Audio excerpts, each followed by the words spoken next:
اس نے مجھے بتایا کہ اس گھر کے بارے میں کچھ اچھی خبریں نہیں مل رہی۔ لوگوں کا کہنا ہے یہاں جنات کا سایہ ہے۔ میں نے چونک کر اپنے دوست کی طرف دیکھا اور پھر مسکرانے لگا۔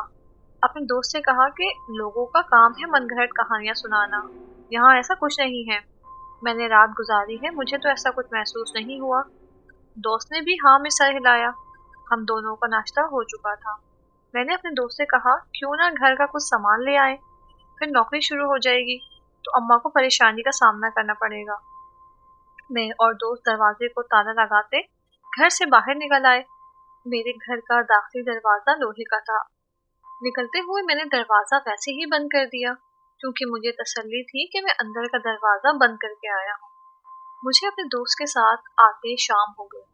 میں جب گھر آیا تو سامنے کا منظر دیکھ کر مجھے کچھ حیرت ہوئی کیونکہ دروازہ کافی زیادہ کھلا ہوا تھا۔ میں نے ایک نظر اپنے دوست کو دیکھا جو اوپر میرے کمرے کی کھڑکی کی طرف نہ جانے کیا دیکھ رہا تھا۔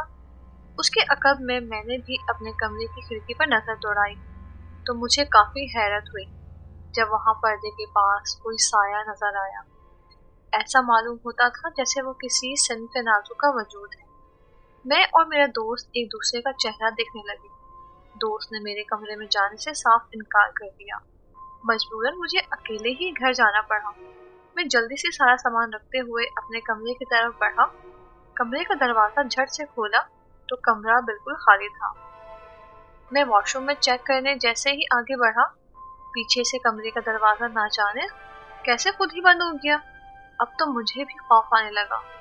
میں نے اپنا پورا زور لگا دیا دروازہ کھولوں، مگر بے سود۔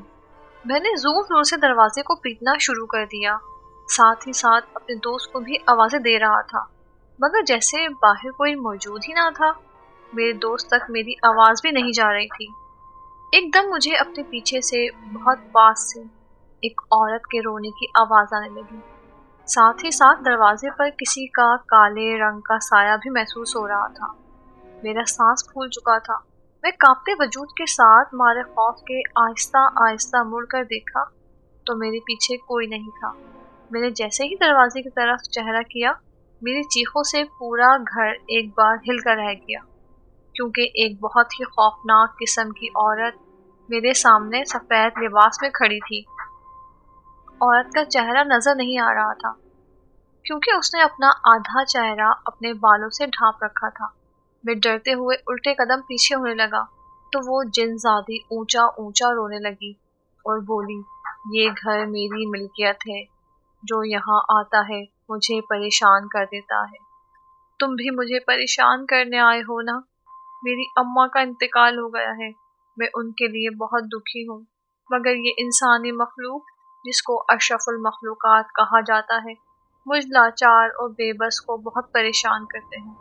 میری سمجھ میں کچھ نہیں آ رہا تھا کہ اس جنسادی کی بات پر اس کو حوصلہ دوں تو کیسے۔ میں نے اکھڑتے سانس کے ساتھ بس اتنا کہا کہ میں تمہیں پریشان نہیں کروں گا اور جلد یہ گھر چھوڑ جاؤں گا۔ جنزادی خاموش ہو گئی اور اچانک نہ جانے کہاں غائب ہو گئی۔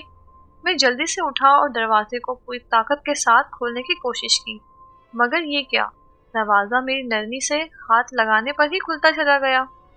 میں نے اگلے روز اپنے دوست کے ساتھ جا کر مولوی صاحب سے گھر کے بارے میں بات کی تو وہ جگہ کے نام سنتے ہی ایک دم سنجیدہ ہو گئے اور بولے کہ وہ جگہ جنات کا راج ہے اور یہ گھر کسی مظلوم سے چھینا گیا تھا۔